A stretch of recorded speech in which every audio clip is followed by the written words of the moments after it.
ఆంధ్రప్రదేశ్ మాజీ ముఖ్యమంత్రి వైఎస్ జగన్మోహన్ రెడ్డి, అలాగే వ్యాపారవేత్త నిమ్మగడ్డ ప్రసాద్ తదితరులకు సంబంధించినటువంటి కేసులో తెలంగాణ హైకోర్టు చాలా కీలకమైన ఉపశమనం ఇచ్చిందని చెప్పాలి. ఈడీ అంతకుముందు జప్తు నోటీసులను కొట్టివేస్తూ ట్రిబ్యునల్ ఇచ్చినటువంటి ఉత్తర్వులను సవాల్ చేసింది హైకోర్టులో.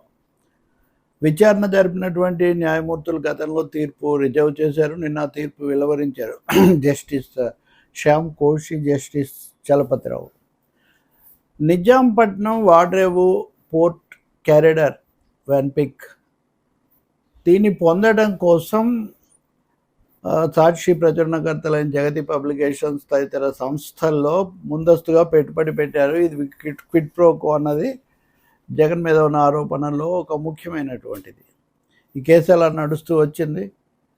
2019లో ట్రిబ్యునల్ దాని మీద ఒక ఉత్తర్వు ఇచ్చింది. ఈడీ జప్తు చేయటం అనేది చెల్లదు. ఎందుకంటే వ్యాన్పిక్ అన్నది అమల్లోకి రాకముందే ఈ జగతి పబ్లికేషన్స్ ఇవి ప్రారంభమైనాయి. ఈ పెట్టుబడి పెట్టింది కూడా అప్పుడే. ఆ సంస్థల్లో 60 మంది పెట్టుబడి పెట్టారు. ఒక్కొక్క వాటా ₹360 చొప్పున. 60 మంది పెట్టుబడిదారులు ఉంటే వాళ్ళల్లో మిగతా 45 మంది మీద ఎలాంటి కేసులు పెట్టలేదు. కేవలం వీళ్ళ మీద మాత్రమే పెట్టడానికి కారణం ఏం కనిపించదు. దీంట్లో పెట్టుబడి పెట్టినప్పటికీ ఇంకా అదేమీ మొదలే కాలేదు. కాబట్టి ఈ రెండింటిని ఒకటిగా చేసి ఆ ఆస్తులను జప్తు చేయడం సరికాదు అని చెప్పి ఒక ఉత్తర్వు ఇచ్చిన తర్వాత దీన్ని ఈడీ సవాల్ చేసింది. అలాగే అప్పుడు జస్టిస్ ఉజ్జల్ భయాన్ ఉండగా ఒక 3 కేసుల్లో జప్తును నిలిపివేస్తూ ఆయన ఉత్తర్వులు ఇచ్చారు. 9 కేసులను ఇంకా సవాల్లో ఉన్నాయి. ఈ 9 పిటిషన్స్. ఈ 9 పిటిషన్స్లో ఇప్పుడు ఈడీ వాదనను హైకోర్టు న్యాయమూర్తులు జస్టిస్ శ్యామ్ కోషి, జస్టిస్ చలపతిరావు తోసిపుచ్చారు. ట్రిబ్యునల్ చెప్పింది సరిగానే ఉంది అని చెప్పి ట్రిబ్యునల్ ఉత్తర్వును వాళ్ళు దానికే ఆమోద ముద్ర వేశారు. అలాగే సాక్షి ఆస్తులను నిలిపివేయడం, ఖాతాల ప్రతిష్టంభన, స్తంభన లాంటి విషయానికి వచ్చినప్పుడు కూడా ట్రిబ్యునల్ ఒక మాట చెప్పింది. ఎలాగో ఆస్తులు బదలాయించకుండా ఇదివరకే హైకోర్టు ఉత్తర్వులు ఇచ్చి ఉంది, ఆదేశాలు జారీ చేసి ఉంది. అటువంటి ప్రత్యేకించి వాటిని జప్తు చేయాల్సిన అవసరం లేదు. దాంట్లో చాలామంది ఉద్యోగులు పనిచేస్తుంటారు కాబట్టి ఆ విషయంలో కూడా వాటిని జప్తు చేయాల్సిన అవసరం లేదని అప్పుడు కూడా చెప్పింది. సో ఆ అంశం కూడా ఇక్కడ హైకోర్టు ఆమోదించినట్టయింది. ఇది నిజానికి ఈరోజు ఇంకా ఉన్న రాజకీయాల్లో జాతీయ స్థాయిలో, రాష్ట్రంలో ఎవరి శాశ్వత మిత్రులు, ఎవరి తాత్కాలిక మిత్రులు, ఎవరి కేసులు ఏమవుతాయి, ఏది కేసులు అవ్వచ్చు, ఇలాంటి రకరకాల ఇవి కథనాలు, వాదోపవాదాలు మనం వింటున్నాం కదా. ఇటువంటి నేపథ్యంలో ఈ తీర్పు న్యాయ వ్యవస్థ నుంచి వచ్చినప్పటికీ కూడా ఇది ఒక కీలకమైన ప్రభావం చూపించబోతుంది. దీన్ని మీడియా రకరకాలుగా వాళ్ళ దీంట్లో ఇచ్చారు. ఆ ప్రాధాన్యత విషయంలో కూడా అంటే పాజిటివ్గా అయినా నెగిటివ్గా అయినా, అనుకూలంగా అయినా ప్రతికూలంగా అయినా చేయొచ్చు. కానీ ఒక మాట మిగిలే ఉంటుంది కదా, ఈడీ మళ్ళీ సుప్రీంకోర్టుకు వెళ్ళవచ్చు. ఆ విషయం కూడా మీడియా రాసింది. కానీ సుప్రీంకోర్టుకు వెళ్ళినా వెంటనే వెళ్తారా? వెంటనే వెళితే హైకోర్టు ఇచ్చిన దాని మీద స్టే ఇస్తారా? స్టే ఇస్తే కదా విచారణకు స్వీకరించినా కానీ లోపల హైకోర్టు ఉత్తర్వులు అమల్లో ఉంటాయి కదా. కాబట్టి ఈ వీళ్ళతో పాటు ఇంకా కార్మైల్, ఏషియా, ఇంకా కొన్ని సంస్థలు ఇందులో ఉన్నాయి. వీటికి సంబంధించిన ఈ పెట్టుబడులు, లావాదేవీలు వీటిలో. సో ఒక విధంగా ఈ కేసుల్లో, జగన్ కేసులకు సంబంధించినంత వరకు తెలంగాణ హైకోర్టు ఇచ్చిన తీర్పు కూడా కాదు, ఈడీ పిటిషన్లను తోసిపుచ్చటం అన్నది, తిరస్కరించడం అన్నది కీలకమైనటువంటి పరిణామంగా చెప్పాల్సి ఉంటుంది. ఎప్పుడు ఈడీ ఏ స్థాయిలో, ఏ కోణంలో సుప్రీంకోర్టుకు వెళ్తే సుప్రీంకోర్టు హైకోర్టు తీర్పును మొత్తంగా ఆపేస్తుందా, పాక్షికంగా ఏమైనా నిలిపేస్తుందా? రెండవది, ఇదంతా జరిగే వరకు కూడా దీని విషయంలో ఇతర లావాదేవీలు ఎలా ఉంటాయి అన్నది మనం వేచి చూడాల్సి ఉంటుంది.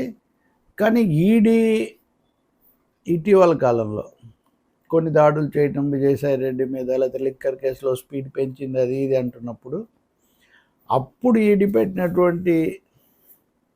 వేసినటువంటి పిటిషన్లు ఇప్పుడు తోసిపుచ్చబడ్డాయి. ఇవన్నీ మళ్ళీ ఈడీ ఎలాంటి వైఖరి తీసుకుంటుంది? ఈడీ, సిబిఐ పూర్తిగా కేంద్ర ప్రభుత్వం యొక్క ఆధ్వర్యంలోనే ఉంటాయి కాబట్టి తీర్పులు, విచారణ న్యాయస్థానాలు చేస్తాయి, కానీ వాటి దగ్గరికి వెళ్ళటం, వాటికి వాదనలు వినిపించటం, లేకపోతే ప్రతికూల వాటికి భిన్నంగా వాదించటం, ఇవన్నీ అధికారపరమైనటువంటి విధానం మీద ఆధారపడి ఉంటాయి.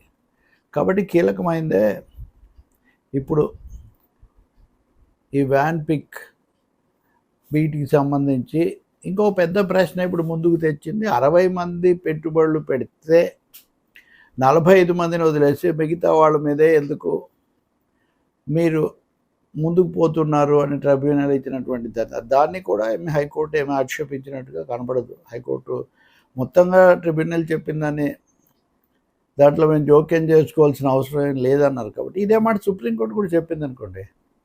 హైకోర్టు ఇచ్చిన తీర్పులో మేము జోక్యం చేసుకోవాల్సిన అవసరం ఏం కనిపించట్లేదని వాళ్ళు చెప్తే అప్పుడు ఒక విధంగా ఉంటుంది. లేదు వెంటనే దీన్ని నిలిపేస్తున్నాం, రకరకాల స్టేటస్ కోలు ఉంటాయి. అలాగే వాటి ఆపరేషన్ అమలు భాగం ఎలా ఉంటుంది, అలాగే ఈ సంస్థలు మళ్ళీ తదుపరిగా వీళ్ళు కూడా ముందుగా న్యాయస్థానాలను వెళ్ళి తమకు అనుకూలంగా తెచ్చుకోవడానికి వీళ్ళు ప్రయత్నిస్తే వీళ్లకు ఇప్పుడు ఉదాహరణగా హైకోర్టులోనే మేము విడుదల కోసం ఉత్తర్వులు ఇవ్వండి అని వీళ్ళు మళ్ళీ వెళ్ళొచ్చు.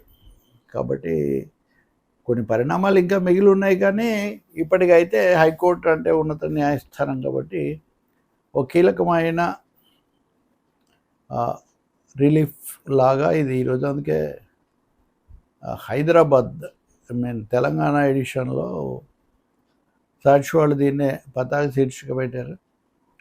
ఏపీలో సరే అక్కడ లాకప్ డెత్ అవన్నీ నడుస్తున్నాయి కాబట్టి ఆ అంశాలు పెట్టినప్పటికీ ఇంకా మిగిలిన కేసుల్లో కూడా ఎలాంటివి వస్తాయో చాలా రాజకీయ అంశాలు ఇప్పుడు న్యాయస్థానాలతో ముడిపడి ఉన్నాయి, న్యాయస్థానాల ముందున్నాయి. కాబట్టి వీటిని జాగ్రత్తగా చూడాల్సి ఉంటుంది. అలాగే వీటి ద్వారా మీడియాలో వెలువడే సంకేతాలు ఎలా ఉంటాయి, జాతీయంగా దేశవ్యాప్తంగా బీజేపీ ముఖ్యంగా ప్రధానమంత్రి మోదీ, హోంమంత్రి అమిత్ షాలు అనుసరిస్తున్న ప్రాంతీయ పార్టీల పట్ల అనుసరిస్తున్న ఒక మొత్తం భారీ వ్యూహాలు, వాటి నేపథ్యంలో కూడా మనం ఈ పరిణామాలు ప్రభుత్వం కేంద్రం వేసే అడుగులు ఎలా ఉంటాయన్నది చూడాలి.